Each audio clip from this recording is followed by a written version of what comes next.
Verão de 1914. A Europa é um barril de pólvora e irrompe em guerra com o assassinato de Franz Ferdinand, arquiduque austro-húngaro. Um conflito local logo torna-se virulento. Antigas alianças arrastam todas as grandes potências europeias para a luta. A Alemanha alia-se ao Império Austro-Húngaro para lutar contra os aliados, Rússia, França e Grã-Bretanha. Do outro lado do Atlântico, o presidente dos Estados Unidos está determinado a manter a paz e a neutralidade e manter a América fora da guerra na Europa. O poderoso exército alemão avança em direção a Paris, aguardando uma rápida vitória. Mas as forças aliadas detêm seu avanço em Marne, a pouco mais de 60 quilômetros da capital francesa.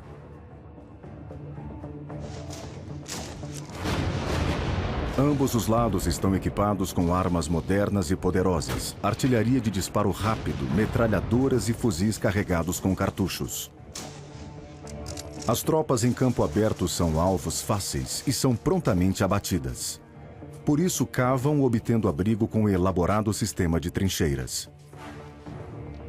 Fortificadas com arame farpado e artilharia pesada, suas linhas de defesa são quase impenetráveis. Mas os comandantes continuam a enviar onda após onda de tropas em ataque pela terra de ninguém. É o impasse da guerra de trincheiras. Nenhum exército pode avançar. Tropas são massacradas. Ambos os lados estão desesperados para invadir as trincheiras do inimigo. E o único modo que conhecem de conseguir isso é apenas enviando enorme quantidade de homens para o ataque. As perdas são descomunais. 500.000 de homens mortos só nos primeiros 5 meses. E qualquer avanço é minúsculo e quase sempre perdido na batalha seguinte. Ambos os lados acreditavam que a guerra terminaria por volta do Natal. Mas o que de fato aconteceu foi que logo se tornou um atoleiro ao norte da França, em que os dois lados confrontavam um ao outro por cerca de 560 quilômetros de sistemas de trincheiras. As condições das tropas eram miseráveis. Se tivessem sorte, bunkers temporários ofereciam pouco abrigo, mas a maioria ficava completamente desprotegida, molhados, congelados, imundos e expostos a constante fogo de artilharia. Viver nas trincheiras para os soldados era uma experiência horrível. O fronte ocidental é conhecido pelo seu clima frio e úmido, muita chuva, muita lama. Era difícil de obter comida quente, era difícil de se lavar. Havia vermes, havia ratos. Se não fosse o assassinato do grão-duque Franz Ferdinand, herdeiro do Império Austro-Húngaro, e da sua mulher Sofia, em Sarajevo, apareceria outro pretexto. O mundo ferve. Europa excitada. Nos Balcãs corre sangue há mais de uma década. Os impérios sentem-se fortes, precisam de escala, expandir-se, crescer, mesmo que à custa dos vizinhos. O sistema de alianças era um sistema bastante perigoso, porque uma crise entre dois países que faziam parte de duas alianças separadas, de repente levavam vários países a se comprometer a proteger ou a defender o país que pudesse ser agredido. Então, era um barril de pólvora, na verdade. Cenário armado desde 1882, quando os impérios alemão, austro-húngaro e o Reino da Itália pactuam a coligação denominada Tríplice Aliança. Em represália, o Reino Unido, França e Império Russo consolidam em 1907 os acertos bilaterais anteriores. Está criada a Tríplice Entente. Dos dois lados, 65 milhões de homens prontos para matar e para morrer. Apesar de toda essa tensão na Europa, veja bem, também se pode dizer que era uma época de grande progresso, de crença contínua, positiva, como se dizia nas contribuições da ciência. Era uma época também de relativo bem-estar, de trocas comerciais que tinham promovido, vamos dizer, uma riqueza nos principais centros da humanidade. A Europa ainda não tinha deixado a sua época de ouro, vamos dizer assim, aquilo que se chamava de Belle Époque. E, no entanto, a Belle Époque, enfim, foi encerrada por um conflito extremamente cruel e desgastante. Decorridos quase 30 dias do atentado de 28 de junho, de repente o governo austro-húngaro abandona a negociação diplomática e dá um ultimato. A Sérvia tem 48 horas para permitir que a polícia austríaca participe das investigações sobre o assassinato do seu herdeiro e desmantele todas as organizações terroristas e separatistas. O Kaiser alemão, até então conciliador, no dia 1º de agosto, declara guerra ao seu primo, o czar russo. Dia 3, vai em frente e declara guerra à França. No dia 4, suas tropas invadem a Bélgica aliada. As primeiras reações contrárias à guerra foram minoritárias, se a gente comparar com o grande entusiasmo que acabou infestando, acho que a palavra infestar é muito apropriada, acabou infestando parte da juventude alemã, francesa e inglesa. O desenvolvimento da química já poderia ter produzido gases venenosos, muito antes da guerra.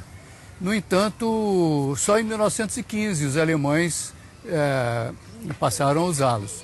Os aviões eram usados para observação antes de 1914 e eram usados até para observação militar. Mas, por volta de 1915, eles já estavam também armados com metralhadoras e combatiam um ao outro e jogavam bombas e tudo. Os submarinos foram introduzidos também durante a guerra. A Europa nunca tinha visto uma mortandade, uma matança dessa natureza. Quando a guerra acaba, mesmo durante a guerra, quer dizer, começa a haver a percepção do absurdo e declara que os estados deixaram de ser unidades de proteção dos seus cidadãos e passaram a ser unidades de promoção da injustiça. O legado da Primeira Guerra é um legado monstruoso, quer dizer, nós vivemos ainda os efeitos da Primeira Guerra Mundial. Quer dizer, a Primeira Guerra Mundial em termos assim, de política internacional, o evento mais importante do século XX. Ela gera os efeitos de configuração do mundo contemporâneo que até hoje estão presentes. A Segunda Guerra Mundial é um resultado do mundo desenhado pela Primeira Guerra Mundial. Na Grande Guerra, a mídia também entra em campo e as imagens reforçam a propaganda dos governos.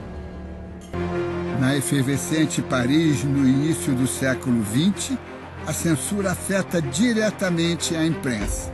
O governo controla as informações estratégicas e só autoriza matérias que elevem o moral da população. Em 1917, navios brasileiros são afundados por submarinos alemães. 1917, terceiro ano da guerra, começa favorável à eficiente diplomacia alemã. Em janeiro, o ministro do Exterior germânico propõe ao governo mexicano iniciar uma guerra contra os Estados Unidos para recuperar os territórios perdidos nas disputas anteriores. Os alemães forneceriam treinamento e equipamento. O telegrama com a proposta nunca foi entregue aos destinatários. O serviço secreto inglês o intercepta e passa aos americanos. Em março, uma revolta popular na Rússia obriga o czar a abdicar. 2 milhões de soldados russos morreram no ano anterior. O povo passa fome. Os soldados não querem combater. O governo provisório promete continuar a guerra. Os alemães se aproveitam novamente e oferecem aos revolucionários russos exilados em Zurique um trem blindado que os levará à capital russa para derrubar o governo provisório. Manobra bem-sucedida. Quase simultaneamente, com a chegada de Lenin e Trotsky à Rússia, os Estados Unidos começam a se afastar da Alemanha.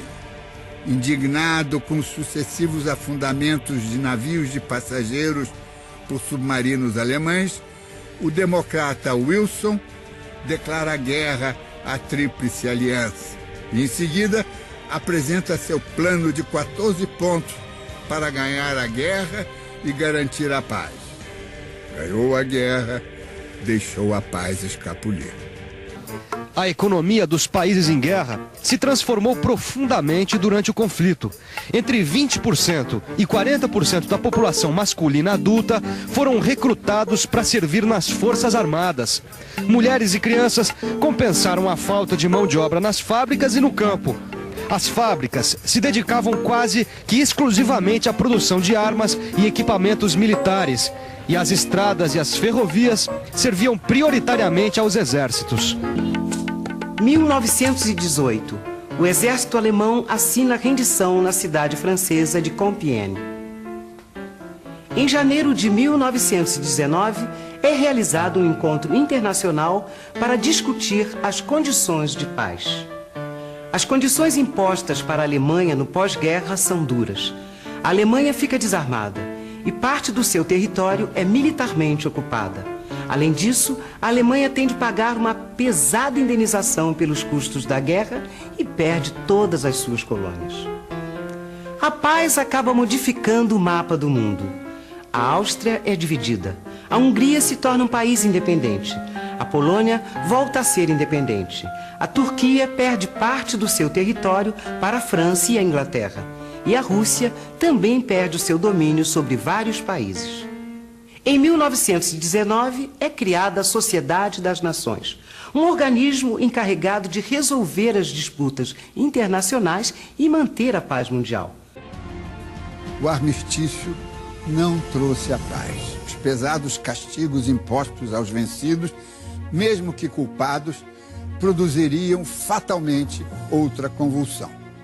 Não basta redesenhar os mapas, é preciso criar os instrumentos para torná-los definitivos. Os 14 pontos que levaram os Estados Unidos à guerra foram atenuados no fim por Woodrow Wilson. O presidente idealista falava como Jesus Cristo, mas agia como um político comum. A Alemanha garantiu o êxito da Revolução Russa, mas foi lá que um pintor medíocre, cabo ferido na guerra, foi treinado como agente provocador para enfrentar o comunismo. Seu nome? Adolf Hitler.